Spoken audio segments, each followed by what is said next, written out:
I'm waiting for him to fall on his ball. Kia ora, it's Angie and John of Adventure Horse Tracking. And this is Cleon, Breeze and Flaxen out of our horse string.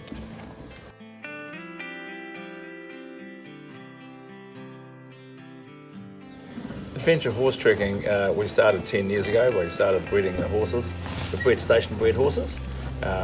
They're out of thoroughbred mares, a lot of them, and by a heavy horse, by a Clydesdale or a Shire. It was a dream of mine, and Angie got on board with me and decided we'd do it. And so we do treks in some of the best places in New Zealand that we can find. A lot of it's on private land, and which we've got exclusive rights to, so we're really fortunate to have that.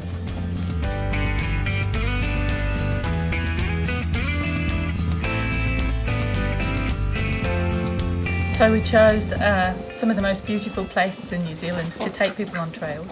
So we picked the Wanaka and Hawea Lakes, and that's called the Twin Lakes Trail. And that's a 8-day trail, but you can also clip other trails onto it to make it longer if you like more time in the sun. The Wanaka Lake is stunningly beautiful. We have put our trails into sections, so we've got the Wanaka and Hawea Lake, and then we've got the Hawea Lake, which is 5 days, and then we have Hawea Lake Ride, which is just a 3-day ride for novices.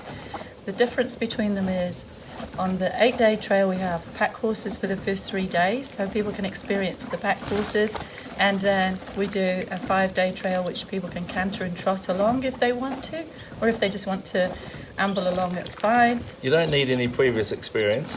Our horses are really quiet, and we hand-pick those horses for you so that the horses, if you haven't ridden much before or haven't ridden at all, the horses we use are really experienced horses that are, a lot of them have been pack horses and they just go along and do it with pack saddle on anyway, so it's no different when you've got someone on their back. We have a number of trails, all different trails, and some of them are for experienced riders, such as the Maestros Mountain pack trail, and there are some rides that are just for novices or people who've lost their nerve. And we've done that specifically to keep people interested and to get them back into trail riding because it's such a magnificent thing to do.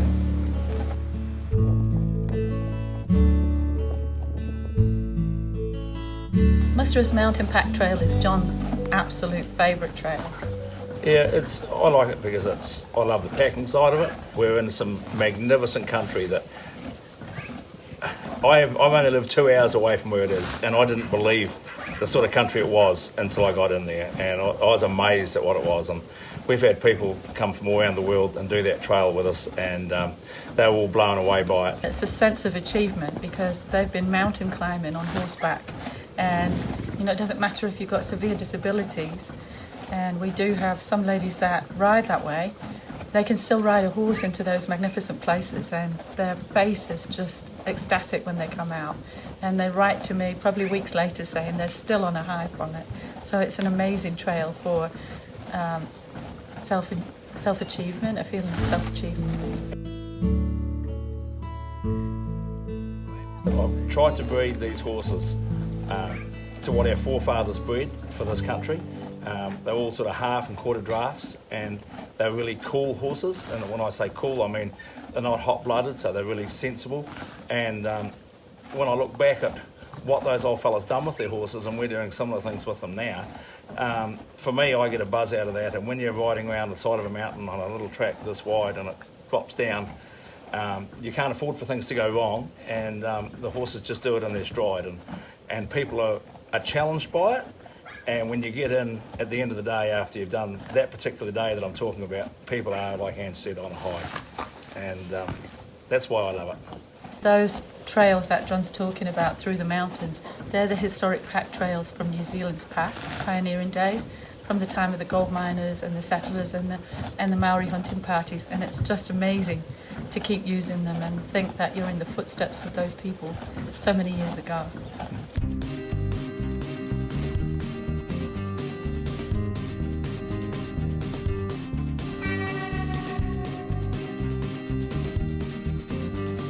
Packing is we've got a saddle over here. That's one of the pack saddles that we use. We use 3 different types of pack saddles here. But so we carry all our food. Our food goes in those boxes.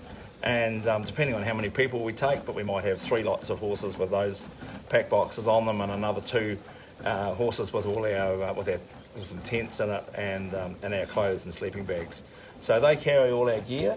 They're all normally all tied together in a string, and it's really stepping back in time, and I love it.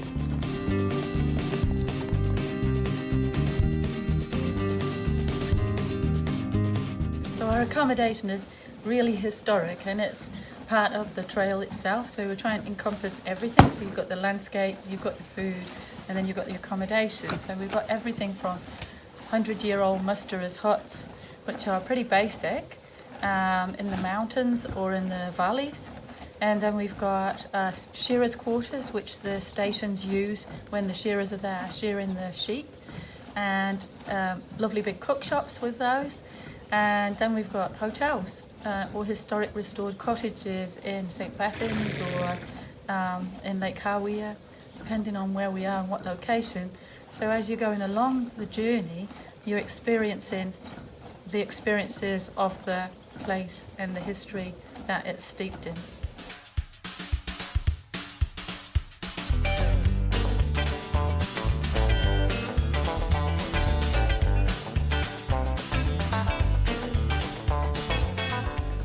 One of the main questions I get asked when people are thinking about booking a trail is, what level of fitness do I need?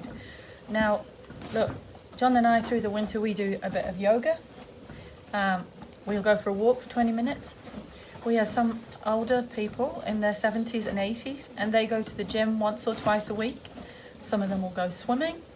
And so if you're going to book an 8-day trail, you need to think, what do I want to do to make myself enjoy this more?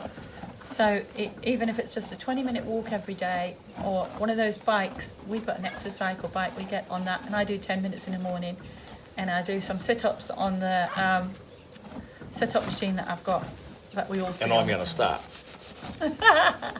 So we're more than happy if you want to drop us an email. I wouldn't leave a message on our answer phone because we are away on trails a lot. Look on our website, adventurehorsetaking.co.nz. You'll see there's an information area there, and there's some videos attached as well, and they're very helpful.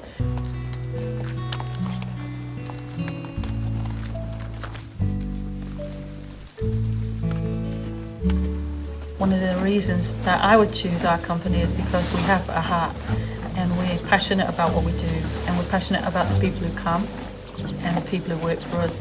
And more than anything, the horses are actually our family. We've bred them ourselves, and they're purpose bred for this work. And no, we just love them, don't we? Yeah, we do. We do.